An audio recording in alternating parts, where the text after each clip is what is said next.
할렐루야. 우리 꿈꾸는 교회 중고등부 주일 예배를 하나님께 드리도록 하겠습니다. 우리 함께 사도신경으로 우리의 신앙을 하나님께 고백하겠습니다. 함께 사도신경 고백하겠습니다. 나는 전능하신 아버지 하나님 천지의 창조주를 믿습니다. 나는 그의 유일하신 아들 우리 주 예수 그리스도를 믿습니다. 그는 성령으로 잉태되어 동정녀 마리아에게서 나시고 본디오 빌라도에게 고난을 받아 십자가에 못 박혀 죽으시고 장사된 지 사흘 만에 죽은 자 가운데서 다시 살아나셨으며 하늘에 오르시어 전능하신 아버지 하나님 우편에 앉아 계시다가 거기로부터 살아있는 자와 죽은 자를 심판하러 오십니다. 나는 성령을 믿으며 거룩한 공교회와 성도의 교제와 죄를 용서받는 것과 몸의 부활과 영생을 믿습니다. 아멘. 이 시간 우리가 약할 때 강함되어 주시는 하나님을 함께 찬양하겠습니다.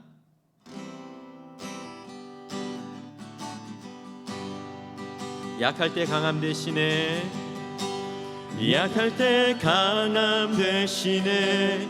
나의 보배가 되신 주 나의 모든 것. 주 안에 있는 보물은 나는 포기할 수 없네. 주 나의 모든 것. 약할 때 강함 되시네. 나의 보배가 되신 주 나의 모든 것. 주 안에 있는 보물을 나는 포기할 수 없네. 주 나의 모든 것.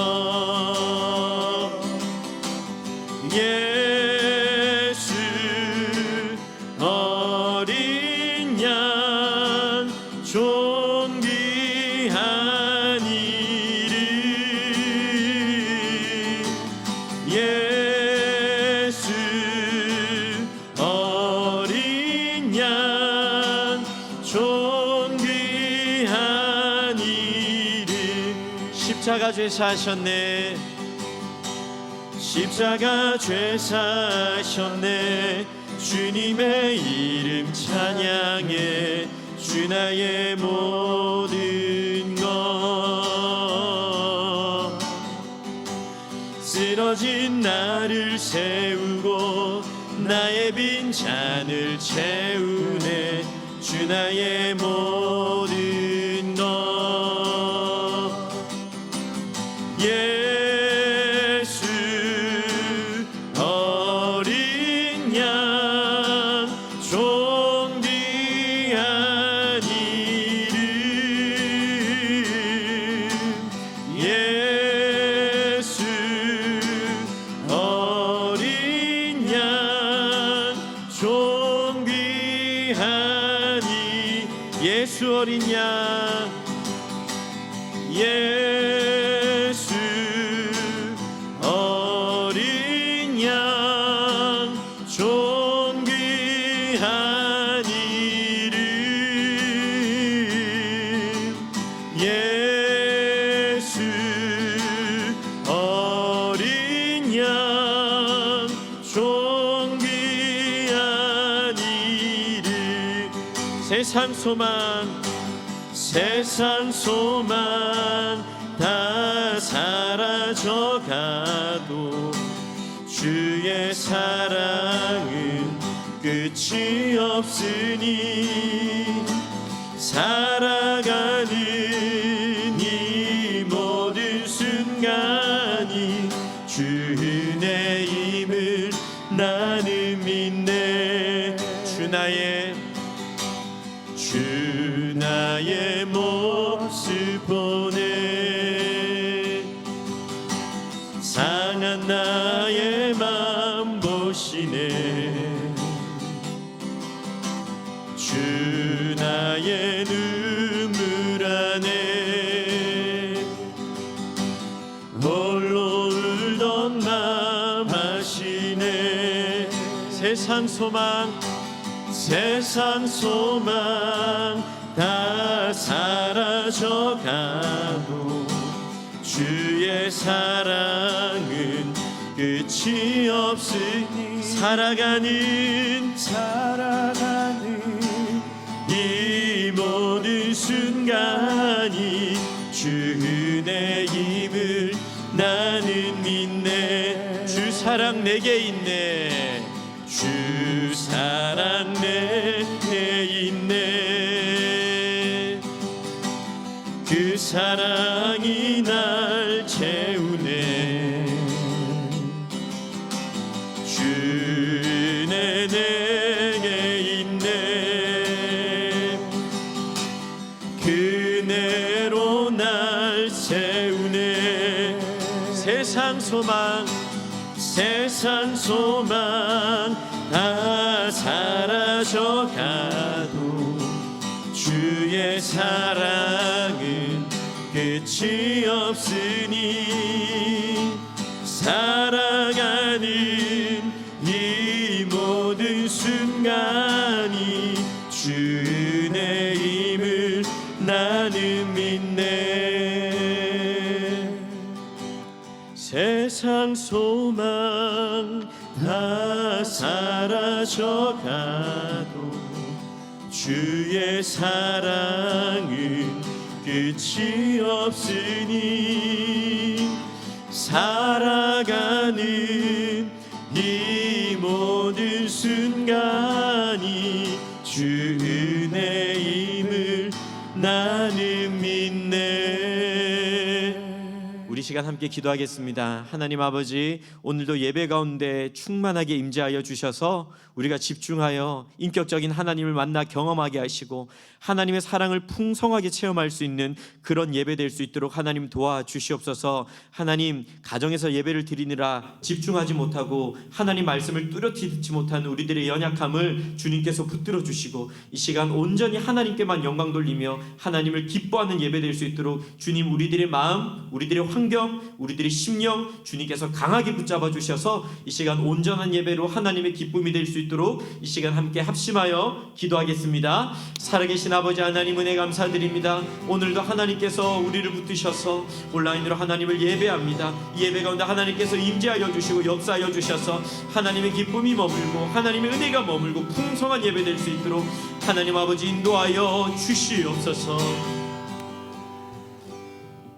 사랑과 은혜가 풍성하신 아버지 하나님, 오늘도 변함없이 우리를 귀한 예배의 자리에 부르시고 주의 놀라운 은혜를 찬양하게 하시며 영광 돌리게 하여 주신 것 감사를 드립니다.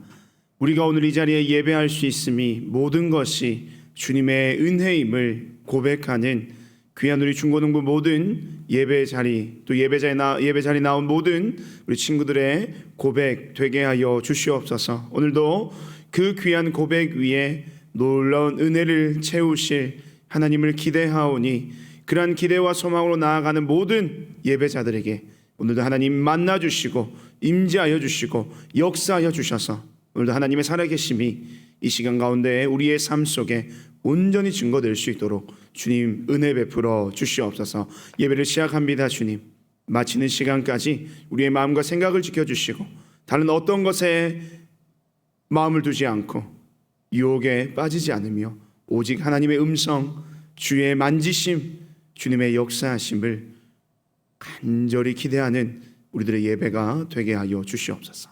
오늘도 함께 하실 주님, 역사하실 주님, 놀라운 은혜를 베푸실 주님을 기대하며 소망하옵고 이 모든 말씀 살아계신 예수님의 이름으로 기도드립니다. 아멘. 우리 오늘 함께 볼 하나님의 말씀은 신약 성경 마태복음 4장의 말씀입니다. 신약 성경 마태복음 4장 18절 말씀부터 우리 22절까지의 말씀 함께 봉독하도록 하겠습니다. 화면을 보시고 성경책이 있는 친구들은 꼭 성경책을 펴시고 함께 말씀을 읽었으면 좋겠습니다. 마태복음 4장 18절에서 22절 말씀입니다.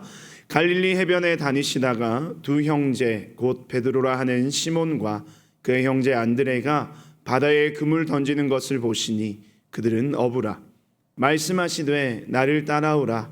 내가 너희를 사람을 낚는 어부가 되게 하리라 하시니 그들이 곧 그물을 버려두고 예수를 따르니라.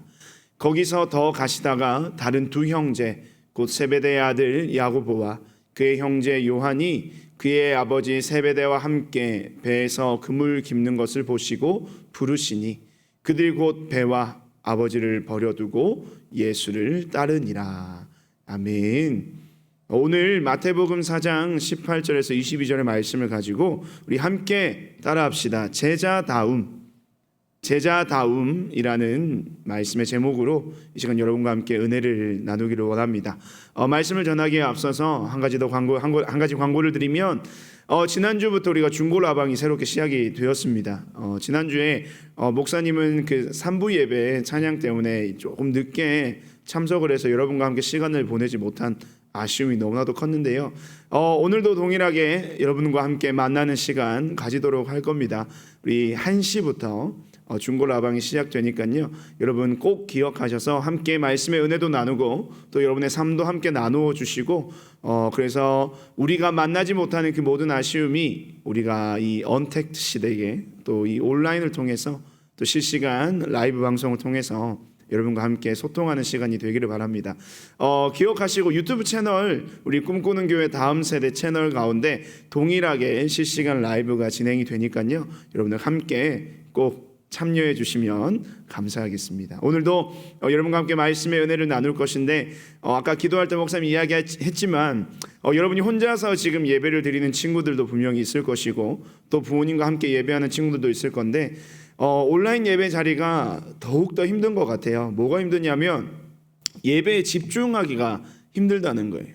어제가 아니죠. 금요일 날 우리 금요 기도회 때 줌을 통해서 네가 예배를 참여하는 이 테스트 방송을 한번 했는데 목사님이 줌을 통해서 이 예배를 드려보니까 굉장히 힘들더라고요. 왜냐하면 주변의 모든 것들이 막 산만하고 내가 말씀에 집중하고자 하는 그 마음과 생각과 이 관심이 오롯이 이곳에 있지 않으면 예배를 방해할 수 있는 요소들이 너무나도 많더라고요. 근데 여러분들 더군다나 여러분들이 예배 자리가 그렇게 좀 힘들고 어려운 상황들이 계속해서 연속되지 않을까 염려가 됩니다. 그래서 여러분들 이 시간 길면 길고 또 짧으면 짧은 이 1시간의 시간이 여러분 정말 집중해서 하나님의 음성에 귀 기울이는 귀하고 복된 말씀의 자리 되기를 간절히 소망합니다.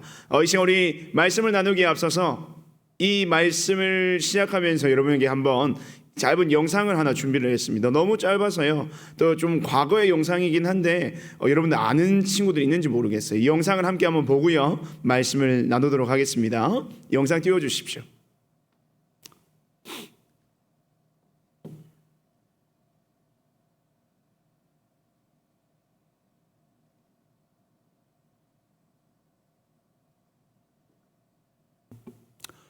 식사를 하셨습니까? 9월 셋째 주 형님 뉴스 시작하겠습니다. 뉴스다 나와야 뉴스지.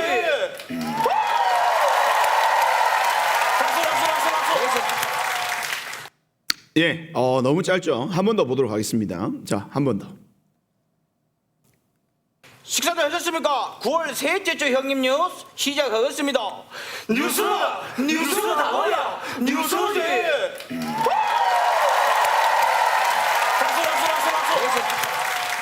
네, 여러분들이 개그맨을 아시는지 모르겠어요. 이 강성범이라는 개그맨인데요. 이 강성범이라는 개그맨이 여러 가지 유행어가 있는데 이런 유행어가 있어요. 뉴스다워야 뉴스지. 여러분 이 유행어 혹시 아시나요? 이 개그 프로 아세요? 목사님 때 굉장히 또 목사님 때라고 하긴 강성범이 지금도 활동하기는 하는데 굉장히 선풍적인 인기를 끌었던 코너입니다. 형님 뉴스라는 건데 뉴스가 뉴스 나와야 뉴스지. 이 말은 무슨 말이냐면 왜 이것이 인기가 있었냐면 물론 이 개그맨들이 굉장히 아이디어도 많고 또 모든 표현들이나 말들을 재밌게 해서 인기가 많았기도 하지만 사람들의 마음에는 그런 것들이 있었어요. 우리가 언론에서 뉴스에서 들려오는 소식들이 어떤 뉴스의 핵심은 뭘까요? 팩트를 정확하게 전하는 것이 뉴스의 핵심이잖아요. 근데 이 내용들이 계속해서 왜곡돼서 어떤 다른 목적에 의해서 잘못된 정보들이 계속 전달되는 것을 이 개그맨들이 그것을 풍자하기 때문에 많은 사람들이 굉장히 사랑받고 또 많은 사람들에게 인기가 있었던 그 개그 프로였습니다. 형님 뉴스. 그래서 여기서 나오는 표현 중에 이런 표현이 있잖아요. 뉴스가 뉴스다워야 뉴스지. 목사님이 오늘 여러분과 나누고 싶은 단어가 바로 이겁니다. 다음. 우리 화면을 띄워주시면 여러분이 다음이라는 이 포털 사이트 로고잖아요. 근데 이것을 표현대로 발음대로 그대로 영어 발음대로 그대로 읽으면 다음이잖아요. 그래서 여러분들과 나누고 싶은 이야기 오늘 다음이라는 이야기입니다. 이 다음이라는 말의 뜻이 뭐냐면 사전에는 이렇게 나와 있더라고요. 일부 명사 어근 뒤에 붙어 그것의 긍정적인 속성을 충분히 지니다의 뜻을 더하여서 형용사를 만드는 전미사라는 겁니다. 그러니까 어떤 단어 뒤에 붙어서 그 단어의 긍정적인 요소를 더 부각시켜주는 전미사라는 겁니다.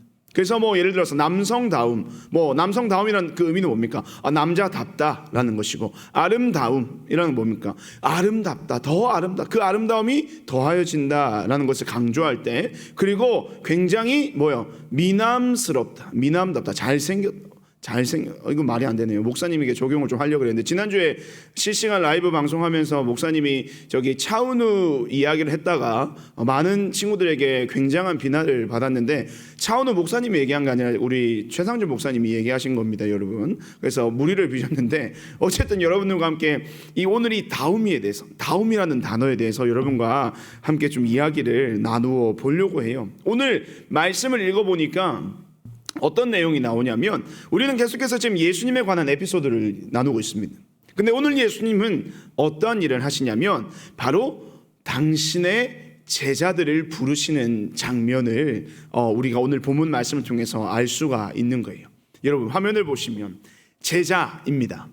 제자는 여러분 어떤 사람들인가요? 제자라고 하는 것은 어떠한 스승의 가르침을 그대로 이어받아서 그 스승님 아래에서 삶에 대해서 생활에 대해서 모든 것을 수련하면서 그 모든 스승님의 가르침을 따라 살아가는 사람들. 그렇죠? 그러니까 이 제자라는 존재는 누가 존재해야 됩니까? 선생이라는 스승이라는 대상이 존재해야만이 이 제자라는 것이 성립할 수가 있는 거예요. 나타날 수가 있는 거예요.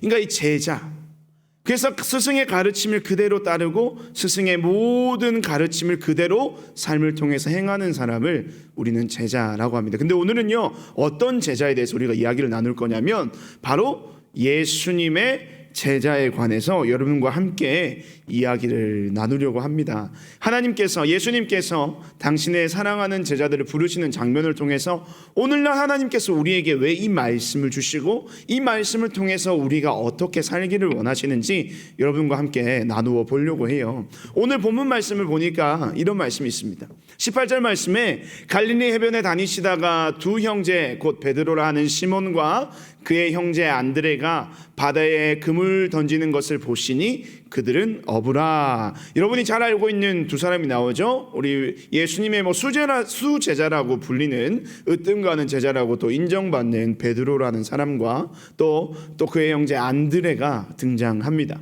네, 오늘 말씀에서 보니까 이 두 사람의 직업이 뭐예요? 어부인 것을 알 수가 있죠. 예수님께서 제자로 그들을 부르시기 전에 그들의 직업은 어부였습니다. 지극히 평범한 갈릴리 호수에서 매일같이 평생을 물고기를 잡던 어부였다는 거죠. 근데 그런 어부였던 베드로와 안드레에게 누가 찾아오셨냐면 예수님이 찾아오셨어요. 그래서 예수님께서 그들을 만나셔서 사실은 일면식도 없어요. 그러니까 일면식이 없다는 것은 그들과 전혀 얼굴을 알지 못하는 상황입니다. 그런데 예수님께서 그들이 배 가운데 그물을 던지는 것을 보시고 바다 한가운데서 그물 던지는 것을 보시고 그들을 찾아오셔서 하신다는 말씀이 오늘 19절의 말씀인 거예요. 19절 말씀 함께 한번 읽겠습니다. 시작. 말씀하시되 나를 따라오라. 내가 너희를 사람을 낚는 어부가 되게 하리라 하시니. 아멘. 처음 만나셔서 예수님께서 하시는 말씀이 이 말씀인 거예요. 나를 따라오라. 나를 따라오라. 전혀 알지도 못하는, 여러분 어릴 때 뭐 유치원이나 초등학교 때 교육 받을 때 그런 교육 받았잖아요. 낯선 사람이 뭐 맛있는 것을 사준다든지 뭐 재밌는 곳에 데려간다고 했을 때 낯선 사람을 따라가면 된다고 배웠어요? 안 된다고 배웠어요? 안 된다고 배웠잖아요. 베드로와 안드레에게는 이 예수님이 굉장히 낯선 분이에요. 물론 그 당시에 예수님께서 많은 기적들을 행하시고 그 예수님의 행적에 대해서 유명해서 어느 정도 소문은 들었을지는 모르겠어요. 근데 성경이 말하고 있지는 않지만 어쨌든 베드로와 안드레는 오늘 예수님을 처음 만나는 겁니다. 예수님에게도 마찬가지죠. 근데 그 예수님께서 처음 만나는 사람에게 무엇이라고 하냐면 나를 따라오라. 그런데 더 황당한 것은 뭐냐면 그 다음 구절이에요. 우리 19절 그 다음 구절을 보시면 나를 따라오라 하고 난 뒤에 예수님께서 뭘 하시냐면 내가 너희를 사람을 낚는 어부가 되게 하리라. 그러니까 너희가 나를 따라와야 되는 이유가 뭐냐면, 너희가 나를 따라와서 해야 할 일이 뭐냐면 너희가 바로 사람을 낚는 어부가 될 것이다. 지금은 너희가 물고기를 잡는 어부지만 너희가 이제는 사람을 낚는 어부가 될 것이다 라는 황당한 이야기를 하고 계신 겁니다. 근데 여러분들 이 내용을 여러분들이 말씀을 읽다 보면 우리가 요즘 쓰는 용어들로 굉장히 익숙한 느낌이 들잖아요. 어떤 단어입니까? 어떤 단어? 이것을 만화로 표현하면 이거죠. 예수님께서 말씀하셔 이제부터 너는 사람을 낚는 어부가 될 것이다. 근데 우리 저기 옆에 있는 제자들의 표정을 한번 보십시오. 베드로, 안드레, 그 요한의 표정을 한번 보세요. 사람을 낚는다고요? 여러분들이 사람을 낚는다라는 표현 여러분 잘 알고 있잖아요. 어떤 의미로 쓰입니까? 이런 의미잖아요. 뭔가 기대를 하고 어떤 여러 가지 말들에 의해서 유혹을 받아서 정말로 뭔가 있을 것이라고 갔는데 실상은 아무것도 없을 때 당했다. 또 우리가 뭐라고 씁니까? 낚였다. 오늘도 목사님에게 낚였다. 목사님 분명히 오늘 우리 목사님이 낚였다는 표현을 가장 많이 받을 때가 언제냐면 설교예요. 설교. 우리 중등부 친구들과 설교를 하면서 목사님이 오늘 분명히 일찍 마치겠다라고 짧게 설교하겠다고 분명히 이야기를 했는데, 그래서 우리 친구들이 최고의 집중력을 보였는데 목사님이 설교를 막 30분씩 40분씩 했을 때 여러분 어떻게 표현해요? 오늘도 목사님한테 낚였다. 내 저럴 줄 알았어. 그러니까 우리 낚였다라는 표현은 우리에게 있어서 굉장히 친숙하면서도 그 의미를 굉장히 정확하게 잘 이해할 수 있을 것 같아요. 근데 여러분들이 생각하는 그 의미와 어떻게 보면 아주 비슷한 의미가 바로 오늘 성경 본문에서 나타나는 사람을 낚는 어부가 되게 하시겠다라는 예수님의 말씀인 거예요. 그러니까 여러분들 생각해 보세요. 이 예수님께서 베드로와 안드레와 또 뒤에 우리가 읽었던 요한을 어부인데 그들을 제자로 부르시는 이유와 목적이 무엇이냐면 그들로 하여금 사람을 낚는 어부가 되게 하겠다라는 거예요. 근데 여기서 우리가 목사님이 포커스를 잡고 싶은 단어는 바로 사람이에요. 사람. 지난번에 세례에 관해서 목사님이 말씀을 나눌 때 하나님의 관심은 누구에게 있다 그랬어요? 세례 요한의 관심이 누구에게 있다 그랬죠? 죄인들에게 있어요. 사람들에게 있었습니다. 예수님께서 세례를 받으신 이유가 무엇이었습니까?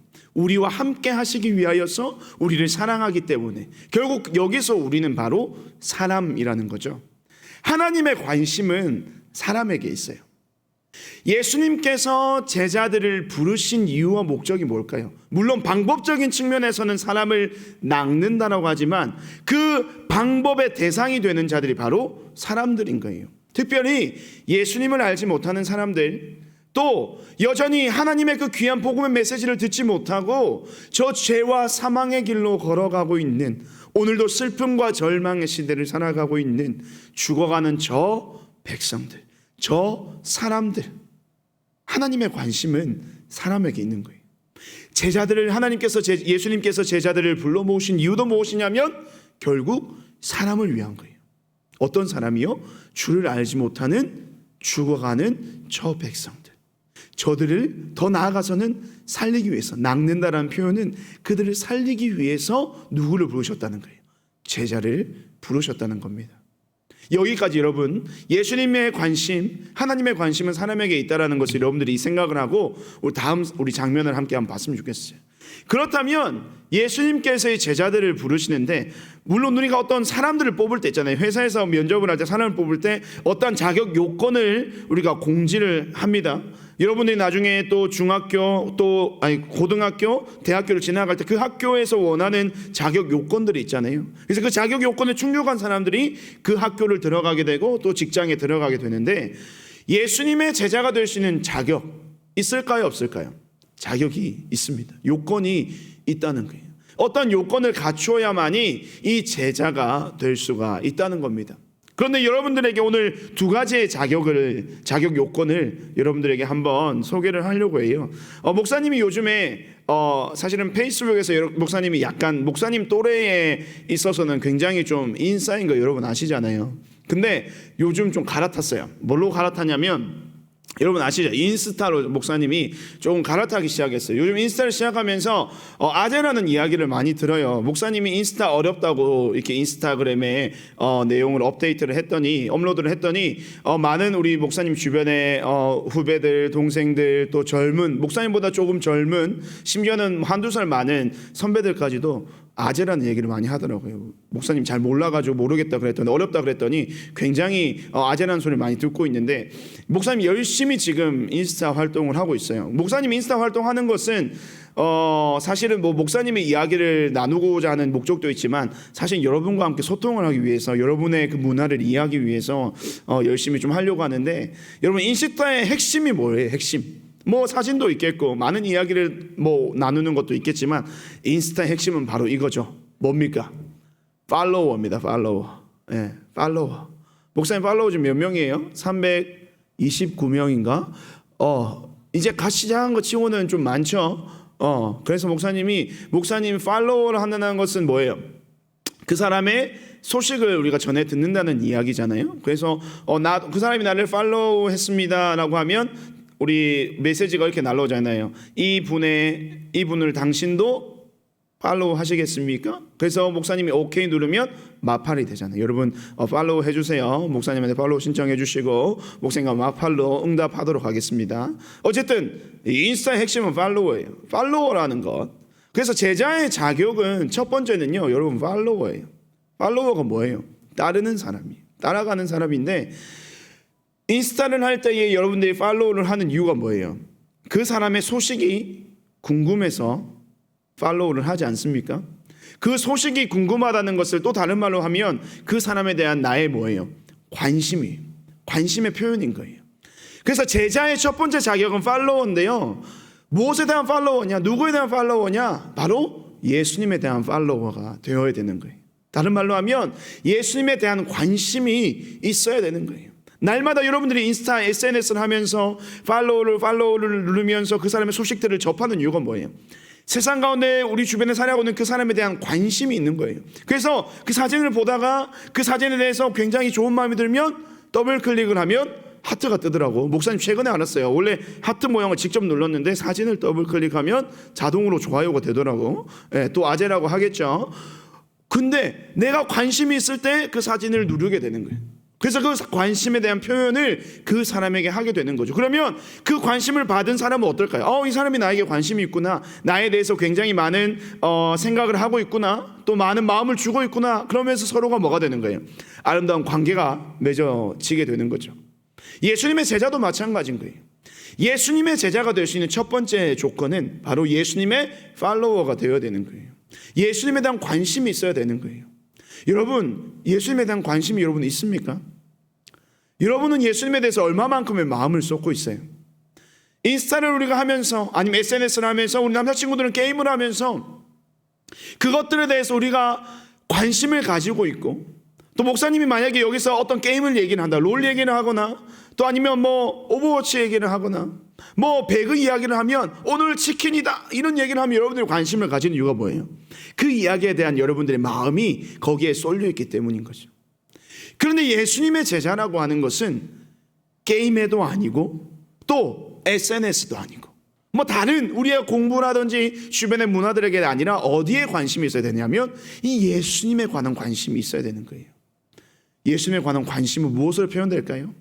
우리의 평소의 마음과 생각과 행동, 특별히 오늘 이 예배 자리에서 이 관심이 표현이 되는 거예요.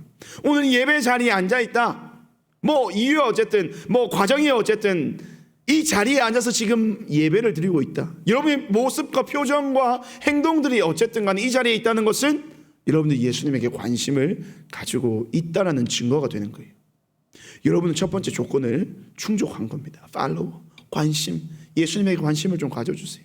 목사님에게도 관심을 가져주시고 예수님에게도 관심을 가져. 목사님이 누군가가 목사님이 게시글에 좋아요를 누르고 댓글을 달면 기분이 굉장히 좋아요. 왜냐하면 이 친구가 이 사람이 나에 대해서 관심을 가지고 있구나. 굉장히 그거 사람을 행복하게 하는 겁니다.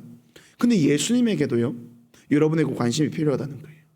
끊임없이 예수님은 여러분들에게 찾아와서 여러분들에게 DM도 보내시고 여러분들에게 많은 요청들을 하시는 거예요. 팔로우 신청도 하시는데 여전히 우리는 그 예수님의 메시지는 그냥 넘기고 있는 것은 아닌지. 예수님도 여러분의 관심이 필요하고 예수님도 여러분의 사랑이 필요합니다. 근데 이 자리에 앉아있는 여러분들이 이미 예수님을 팔로우하고 있는 친구들인 것을 목사님은 믿습니다. 그래서 첫 번째 여러분 자격은 여러분이 충족을 한 거고요. 그래서 예수님에 대한 관심이 있어야 된다. 예수님의 제자가 되려면 예수님에 대한 관심이 있어야 되는 거예요. 두 번째 조건이 뭐냐면 이겁니다. 여러분 이 사람 알죠? 우리 또 선생님들이 굉장히 또 좋아하실 것 같은데 정혜인입니다. 슬기로운 감방 생활의 정혜인이 뭐로 나왔냐면 죄수로 나왔어요. 여러분 이 사진을 왜 보여주냐면 두 번째 제자의 자격은 바로 이겁니다. sinner 뭡니까? 죄인이에요. 죄인. 이게 무슨 말인가요? 죄인인데 무슨 예수님의 제자가 될 수 있나요? 팔로워는 뭐 이해가 됐어요. 그렇죠? 우리가 예수님에 대한 관심을 가져야 되고 예수님에 대한 그만큼의 마음을 쏟고 우리의 삶에 대해서 예수님에 대해서 굉장한 많은 관심을 기울여야 되는 것. 뭐 그건 우리가 마음속으로는 충분히 이해가 되고 받아들여지는데 두 번째 조건이 죄인이어야 된다고요. 이 이야기에 대해서 이 성경에서 나오는 하나의 일화를 여러분들에게 좀 알려주려고 해요. 이 이야기는 예수님께서 또 다른 제자 마태를 제자로 부르시기 위해서 마태의 집을 방문한 이야기입니다. 어떤 이야기예요? 마태복음 9장에 나오는 이야기인데 예수님께서 그 마태의 집에 들어가셔서 마태와 함께 식사를 하시는 장면이 나옵니다. 근데 그것이 문제가 되는 거예요. 왜 문제가 되냐면 많은 사람들이 그 모습을 보고 예수님 당신이 어찌 그럴 수가 있습니까? 라고 비난하기 시작해요. 왜냐하면 이 마태는요 직업이 세리였습니다. 세리라고 하는 것은 뭐냐면 그 당시에 예수님 당시에 이 유대 예루살렘은 이스라엘 땅은 로마에 의해서 지배를 당하고 있었어요. 근데 이 마태가 어떤 직업이냐면 이 로마를 위해서 유대인들에게 자기 동족들에게 세금을 착취해서 그 세금을 로마에 바치고 또 그로 인해서 자기는 로마 사람들에게 인정을 받고 또 자신도 자신의 부도 축적하는 뭐 그런 사람이 우리나라로 따지면 일제시대 때의 일본의 앞잡이와 같은 뭐 그런 느낌이에요. 그러니까 많은 사람들이 예수님의 그 행동을 이해하지 못했어요.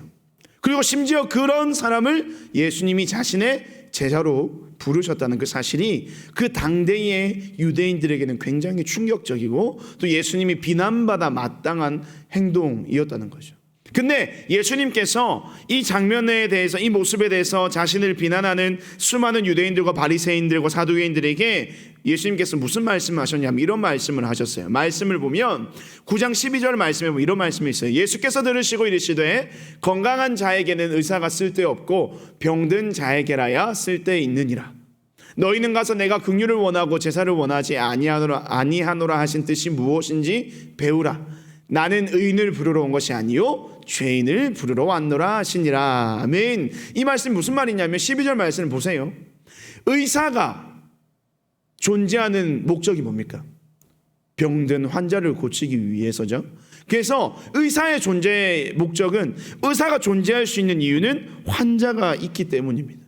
의사는 환자가 만약에 없다, 이 땅의 모든 사람들이 건강하다 그러면 의사는요 자신의 어떤 정체성을 잃어버리고 직업을 잃어버리고 이 땅에 존재할 필요가 없다는 거예요. 의사는 환자가 있어야 의사로서의 역할을 할 수 있는 거죠. 그 말씀을 하시면서 예수님께서 자신이 이 땅에 오신 이유에 대해서 설명을 하는 거예요. 내가 이 땅에 온 것은 잘난 너희들을 위해서 온 것이 아니야.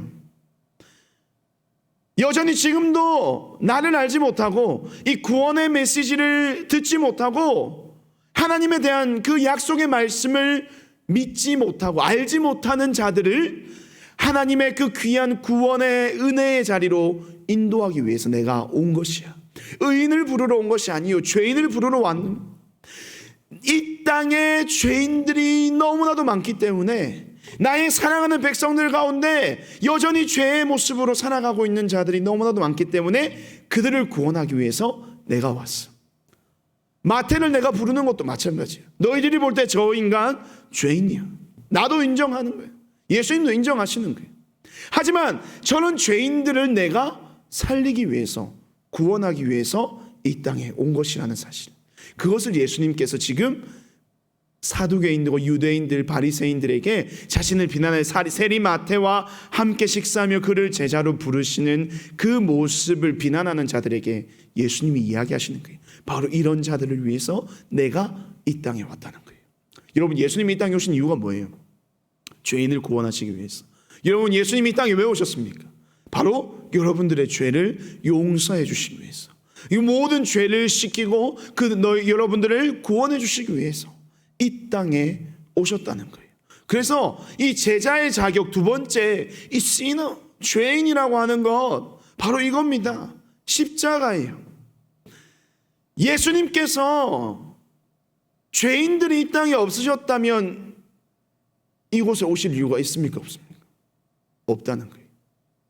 또 다른 말로 이 땅에서 자신이 죄인이라고 고백하는 사람이 한 명도 없다면 예수님이 이 땅에 오실 이유가 있습니까? 없습니까? 없어요.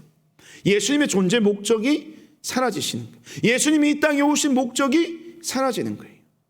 이 땅에서 내가 죄인입니다, 내가 죄인이에요 라고 고백하는 자들이 존재하기 때문에 예수님께서 이 땅에 오신 거죠.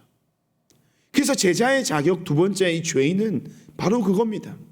내가 죄인인 것을 인정하고 내가 죄인인 것을 알고 내가 죄인인 것을 고백하면서 더 나아가서 내가 죄인이기 때문에 나의 모든 죄를 대신 지신 구원의 예수 그리스도가 나에게 필요합니다라고 고백하는 자들이 바로 예수님의 제자가 될 자격을 얻게 되는 겁니다.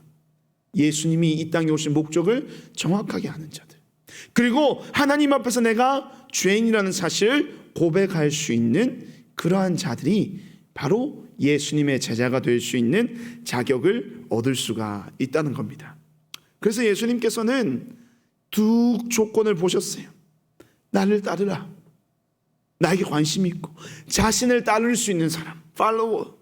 그리고 또 하나, 정말 자신이 죄인이라는 사실을 깨닫는 그 두 부류의 사람들 중에 예수님께서 미리 생각하시고 계획하시고, 물론 아까 얘기했지만 예수님께서는 베드로와 안드레를, 요한을, 마태를 직접 만나신 적은 없어요. 하지만 우리 예수님께서는 이미 다 알고 계시고 또 어떤 자들을 부르실지 계획하고 계셨기 때문에 예수님은 알지 못했지만 알고 계셨어요. 그래서 예수님의 그 계획하심으로 그 제자들을 불러주셨다는 겁니다. 그래서 다시 한번 우리가 말씀을 보면 다시 우리가 돌아가자는 거예요. 오늘 본문으로 다시 돌아가면 예수님께서 제자들을 부르실 때 나를 따라오라, 내가 너희를 무엇을 낚는, 사람을 낚는 어부가 되게 하리라 하시니, 다시 한번 우리가 돌아가서요, 예수님께서 제자들을 부르신 이유와 목적은 물론 그 한 사람을 구원해 주시기 위한, 그들에게 복음의 진리를 알려주시기 위한 예수님의 목적도 분명히 있었지만 더 큰 예수님의 계획, 더 큰 하나님의 계획과 목적은 어디에 있었습니까? 그 제자들을 통하여서 많은 사람들을 주님께로 돌아오게 하는 그러한 일, 그러한 역할, 그러한 사명을 그들에게 주시기 위해서 그들을 불러주신 거예요. 사람을 낚는 어부라고 하는 것은 사람을 주께로 인도할 인도자로 세워주겠다, 너희를 그렇게 사용하겠다라고 하시는 하나님의 계획하심의 말씀이 이 표현 속에 들어가 있는 거예요. 근데 어떻게 보면 참 우리가 오늘날 이 시대를 살아가면서 우리에게 필요한 것이 분명히 이건 것 같아요. 사람을 낚아야 되는 거예요. 조금 우리가 이 표현을 우리의 상황 속에 좀 적용을 해보는 거예요. 어떤 거냐면 오늘날 지금 이 교회에 대한 세상의 시선을 한번 보자는 겁니다. 세상 가운데 교회가 존재하는 목적이 뭘까요? 여러분, 세상 가운데 교회가 존재하는 목적은 예수님이 가지시는 관심과 동일합니다. 뭐냐면 우리가 이 땅 가운데 존재하는 이유는 믿지 않는 자들에 대한 관심이 필요하기 때문이에요. 또 다른 말로 하면 믿지 않는 자들에 대해서 하나님의 사랑을 증거해야 되는 목적으로 우리 교회가 이 땅 가운데 존재하는 거예요. 세상을 향해서 사랑을 전해야 됩니다. 세상을 향해서 그냥 사랑이 아니라 우리가 받았던 그 놀라운 사랑, 구원의 감격, 복음의 놀라운 은혜들을 세상 가운데 전해야 되는 목적으로 이 교회가 있는 것이고요. 또 그러한 목적 가운데 바로 우리가 있는 거예요. 여러분들이 예수님을 믿는 이유가 뭘까요? 예수님은요, 단순히 여러분 한 사람을 구원하시기 위해서만 우리를 이곳 가운데 부르시지 않았다는 거예요.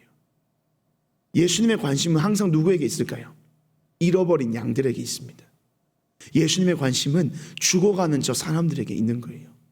우리가 죽어가는 그 사람이었지만 우리는 어떻게 해요? 예수님을 믿는 믿음으로 말미암아 예수님께서 우리를 불러주셨고 여러 가지 이유와 계기가 있었겠지만 각자 다른 방법으로 모습으로 이 교회 가운데 나와왔겠지만 결국에는 하나님께서 세우신 하나님의 사람들, 또 하나님께서 세우신 교회를 통해서 우리가 이 교회에 나와서 구원의 놀라운 기쁨을 얻게 되었잖아요. 마찬가지로 우리 또한 그 기쁨과 감격을 우리처럼 우리의 예전의 모습처럼 죽어가고 있는, 예수 그리스도의 복음을 듣지 못해서 절망 가운데 살아가고 있는 그들을 향해서 복음과 사랑을 전해야 되는 책임과 의무가 우리에게 주어진 겁니다. 그래서 우리가 여기 있는 거예요. 그래서 우리 꿈꾸는 교회가 이곳에 세워진 거예요. 그래서 지금까지 우리가 계속해서 우리 교회가, 우리 중등부가, 우리 고등부가 전도 축제를 하면서 복음을 전하면서 여러분들 말씀으로 양육시키면서 그렇게 해온 거예요. 우리의 궁극적인 목적은 한 영혼에게 있는 거예요. 잃어버린 양에게 있는 거예요. 그런데 오늘 우리가 살아가고 있는 이 시대의 이 분위기와 그 흐름을 한번 보자는 거예요. 교회를 향한 비난이 더욱더 거세집니다. 코로나 때문에 힘들잖아요. 안 그래도 코로나 때문에 우리가 예배할 수 없는 것, 모일 수 없는 것, 평소처럼 우리가 뜨겁게 예배하고 찬양하고 전도할 수 없는 것이 굉장히 답답한데 거기에 엎침대 덮친 격으로 참 교회를 향한 이 코로나 시대에 접어들어서 교회를 향한 세상의 안 좋은 이야기들이 너무나도 많이 들려오고 있는 거예요. 그래서 이러한 측면에서 사실은 우리에게 이 사람을 낚는다라고 하는 표현이 조금은 좀 은유적으로 우리가 적용을 해보자는 그거예요. 그들에게는 결국에는 그들이 아무리 우리를 비판하고 우리를 굉장히 거부하고 또 교회에 대해서 안 좋은 마음이 든다 할지라도 그들에게는 무엇이 필요한 걸 우리는 알고 있어요. 복음이 필요하잖아요. 사랑이 필요하잖아요. 우리가 알고 있는, 우리가 경험했던, 우리가 누렸던 예수 그리스도의 사랑이 그들에게 또한 필요한 걸 우리는 알고 있잖아요. 그러면 우리가 어떻게 해야 되겠어요? 그 사랑이 필요한 자들에게 사랑을 줘야 되는 거예요. 그들을 낚아와야 되는 거예요. 어떤 좋은 말로. 근데 이제는 그런 시절이 끝난 것 같아요. 뭐 교회에서 어떤 행사를 하고 어떤 거대한 선물을 주고 여러분들 예전처럼 우리가 큰 경품을 걸어서 전도 축제 때 빵 하고 터뜨리고 그 친구들을 교회에 오게 하는 그런 시대는 이제는 코로나 이후에는 좀 어렵지 않을까라는 생각이 들어요. 그러면 이제 우리가 이 세상을 향해서 어떻게 나아가야 되냐. 그래서 오늘 제목이 여러분 기억납니까? 제자다움이에요. 예수님의 제자답게 이 땅을 살아가는 오늘날의 여러분의 삶을 통해서 하나님의 놀라운 사랑이 세상 가운데 증거되어야 될 시대가 앞으로 여러분들이 살아가야 할, 우리가 살아내야 할 이 시대의 삶의 현장이라는 겁니다. 제자답게, 제자다운 모습으로. 여러분, 제자는 특별한 사람, 특별히 그들이 12명의 제자들이 부름을 받았지만 그 12명만이 그 일을 행할 수 있었을까요? 아닙니다. 성경에 기록되지는 않았지만 그 제자 이외에 많은 예수님을 따랐던 제자들이 있었어요. 그 제자들을 통해서도 하나님의 복음의 역사가 끊임없이 일어났습니다. 그리고 그 제자들을 통해서 그 제자들 또 다른 제자들을 통해서 끊임없이 복음이 증거되어서 오늘날 우리가 예수님의 복음을 들었잖아요. 그리고 그 복음의 역사가 이 교회가 세워지고 나의 모든 삶이 변해지고 그 모든 것들을 통해서 세상 가운데 믿지 않는 자들이 주께로 돌아오는 역사가 일어났습니다. 예수님의 제자는요, 특정한 누군가가 이 목사님처럼 목회자가 되는 것이 예수님의 제자가 아니에요. 예수님의 제자라고 하는 것은 아까도 얘기했지만 팔로워와 신어, 예수님을 따르고자 하는 그 마음과 또 예수님께서 내가 죄인이지만 예수님께서 나를 구원해 주실 것이라는 그 믿는 믿음을 가진 모든 자들이 오늘날 예수님의 제자들이라는 겁니다. 여러분들이 예수님의 제자라는 거예요. 그래서 제자답게 세상 가운데 살아가야 되는 겁니다. 예수님을 믿는 사람답게 세상 가운데 살아가야 되는 거예요. 구별된 모습으로 말과 행동에 있어서도 달라야 되는 거예요. 여러분, 교회는요, 성도는요, 세상과는 조금 더 다른 더 높은 차원의 그 도덕적 기준이 있어야 되는 거예요. 사실은 뭐 강압적으로 교회에 대해서 우리 정부에서 탄압을 한다라고 이야기하기도 합니다. 뭐 그런 부분이 없잖아 있는 것 같기도 해요. 하지만 그들과 똑같은 한번 들어보세요. 뭐 PC방도 하게 하는데 왜 교회는 못하게 하느냐? 노래방도 하게 하는데 왜 교회는 못하게 하느냐? PC방과 교회, 노래방과 교회가 같은 곳이에요? 아니잖아요. 사실은 우리가 더 높은 마음으로, 더 성숙된 마음으로 세상을 품고 세상을 향해서 본이 되어야 되는 거예요.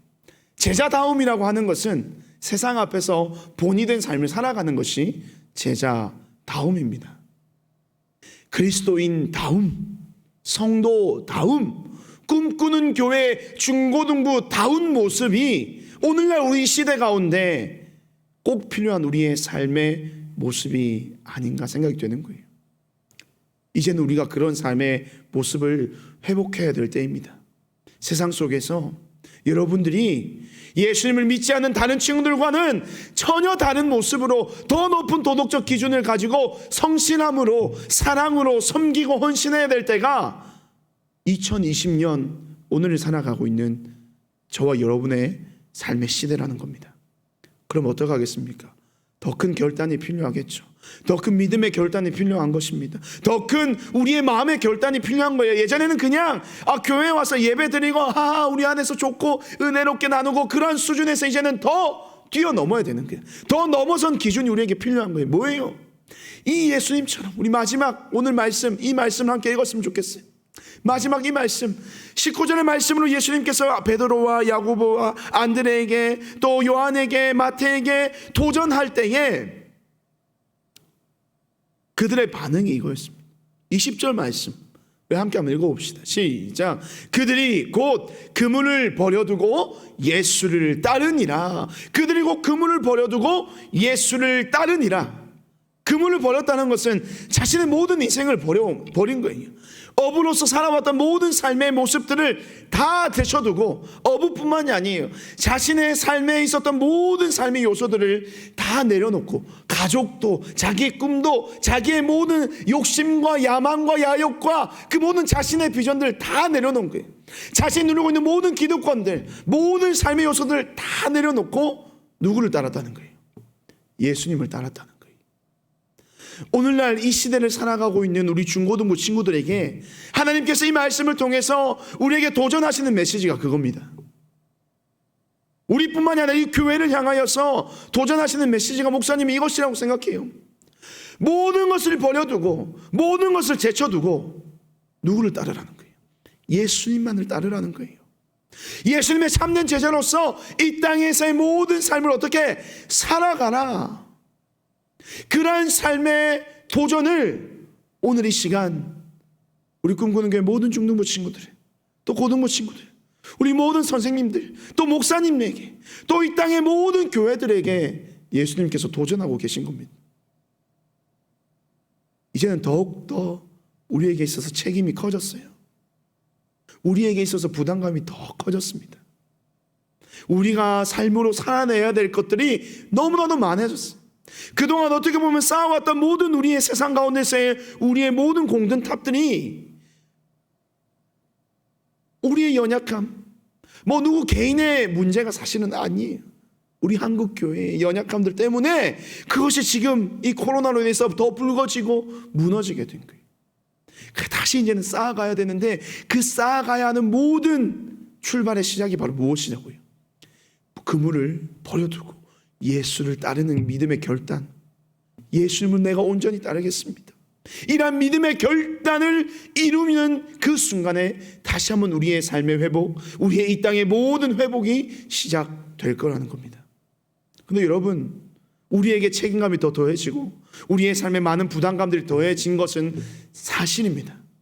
그런데 변함없는 사실 한 가지는 무엇이냐면, 예수님께서 그들을 부르실 때도 그랬고 또 예수님께서 그 당시에 제자들을 통해서 역사하시고 그 모든 일들을 이루어 가실 때도 그랬고, 오늘날 이 시대 가운데 여전히 부족하고 연약한 삶의 투성이인 우리의 인생이지만, 우리의 삶에 너무나도 더 많은 것들이 가중되어져서 우리가 신앙인으로서, 그리스도인으로서 이 땅에 살아가는 것이 더 큰 부담으로 다가오는 오늘날 이 시대이지만, 그때나 지금이나 동일하게 변함없는 사실은 무엇인지 아십니까? 그때도 지금도 우리 하나님은 살아계시고 우리를 통하여서 모든 하나님의 역사를 이루어 가시기를 계획하고 계시다는 겁니다. 그렇다면 우리가 믿음의 결단을 이루면 우리가 주님만을 따르겠습니다. 내가 정말 주님 예수님의 제자다운 모습으로 주님이 걸어가신 그 모든 발자취를 따라서 나의 모든 삶, 나의 모든 생각, 나의 모든 인생을 예수님께 초점을 맞추어서 그 예수님의 제자다운 모습으로 살겠습니다라고 결단하며 나아가는 모든 인생 가운데 누가 함께 하시는 겁니까? 예수님이 함께 하시는 겁니다. 하나님이 함께 하시는 겁니다. 성령님이 함께 하시는 겁니다. 여러분들이 이 모든 일들을 이룰 수 있습니까? 목사님이 이 모든 일들을 이룰 수 있을까요? 우리는 여전히 연약해요. 우리는 시너예요. 죄인이에요. 여전히 우리의 삶에는 연약한 것들이 많기 때문에 우리는 사실은 이룰 수가 없어요. 세상의 환경이 바뀌었다고 할지라도 우리 또한 동일한 죄인이기 때문에 우리는 할 수 없는 일들이 우리 앞에 너무나도 많이 놓여져 있는 거예요. 하지만 우리의 삶의 그물을 내버려 두고 던져두고 내려놓고 내가 예수님을 따르겠다라고 결단하며 나아가는 그 순간에 하나님께서 어떻게 해요? 우리의 인생 가운데 역사하시는 겁니다. 여러분의 인생을 통하여서 하나님의 놀라운 회복의 역사들을 이루어 가시는 겁니다. 이 모든 역사를 이루어 가시는 것은 우리가 아니라 누구예요? 내가 아니라 우리 안에 역사하시고 우리의 삶의 주인 되신 하나님이시라는 사실입니다. 여러분, 그 사실을 믿으시고 오늘 이 시대 가운데 정말로 이 제자다운 모습, 예수님을 믿는 자들의 모습 참 어렵습니다. 부끄럽습니다. 참 여전히 우리가 연약해서 이 모든 일들을 감당하기 참 힘들어 보입니다. 여전히 우리가 살아가고 있는 내가 감당해야 될 삶의 문제들이 너무나 많은데 목사님 뭘 또 우리가 담당해야 됩니까? 그렇게 말을 할지도 모르겠어요. 하지만 여러분들이 지금 공부하는 것, 또 여러분들이 지금 매일 하루하루의 삶을 살아가는 것, 어쩌면 그것보다도 더 중요한 것이 예수님의 제자다운, 아니요, 이 제자라는 거추장스러운 또 아주 대단해 보이는 그런 이름 표현도 없어요. 예수님을 믿는 믿음의 사람들과 같은 믿음의 사람으로서의 합당한 모습으로 살아가는 것이 오늘 이 시대에 여러분의 삶 가운데 가장 시급한 삶의 문제인 것을 기억하시고 이번 한 주 세상 가운데 살아갈 때에 예수님을 믿는 자다운 모습으로 살아가는 여러분의 삶이 되었으면 좋겠습니다. 꿈꾸는 교회 중고등부 친구들, 그 꿈꾸는 교회 중고등부라는 이름에 걸맞는 그러한 삶을 살아갔으면 좋겠어요. 예수님의 제자로서 부름을 받은 우리의 삶 가운데 그 제자다운 모습으로 우리의 삶이 살아가실 때에 우리의 삶을 통해서 하나님은 영광 받으실 것이고 이 땅에 무너진 모든 하나님의 나라를 향한, 교회를 향한 그 모든 마음들, 무엇보다도 저 죽어가고 있는 저 사람들을 향하여서 복음의 놀라운 은혜를 증거하여 우리를 통하여 이 땅의 모든 믿지 않는 자들이 주께로 돌아오게 되는 회복의 역사가 우리 사랑하는 중고등부 모든 친구들의 삶을 통하여 일어나게 될 줄로 믿습니다. 이제 함께 한번 기도하도록 하겠습니다. 사랑의 주님, 오늘도 우리가 함께 하나님 앞에 말씀을 듣고 예배함으로 믿음의 결단을 이루기를 간절히 소망합니다. 오늘의 시대 가운데 교회를 향한 또 우리의 삶을 향한 많은 비난과 공격과 비판들이 날이 선 이 시대를 살아가고 있습니다. 하지만 그럼에도 불구하고 여전히 하나님의 관심은 저 세상 가운데 있고 우리가 이곳에 있는 이유, 내가 예수님을 믿는 이유, 우리 중고등부 친구들이 여전히 이곳에서 예배하는 이유가 세상을 향해 있음을 우리 모든 친구들 깨닫게 하여 주시옵소서. 그래서 오늘날 이 말씀을 통하여 제자다움, 하나님을 믿는 백성다운, 하나님의 자녀다운 그 모습의 온전한 회복, 삶의 회복이 일어나게 하시고 그 회복을 통하여 또 이 땅에 믿지 않는 자들에게 그리스도의 놀라운 은혜와 사랑을 증거케 하시고자 하는 하나님의 뜻을 기억하면서 정말 그 예수님의 그 부르심 앞에 모든 것을 내려놓고 오직 예수님만을 따르기로 작정한 제자들의 믿음의 결단이 오늘날 우리의 삶의 결단 되게 하시고 중고등부의 모든 친구들의 결단이 되어서 그 모든 결단을 통하여 다시 한번 이 땅에 하나님의 나라가 복음의 역사가 편만히 이루어질 수 있는 그 하나님의 놀라운 은혜의 역사의 시작이 사랑하는 우리 모든 중고등부 친구들의 삶을 통하여 시작되게 하여 주시옵소서. 여전히 힘든 시절을 살아가고 있습니다.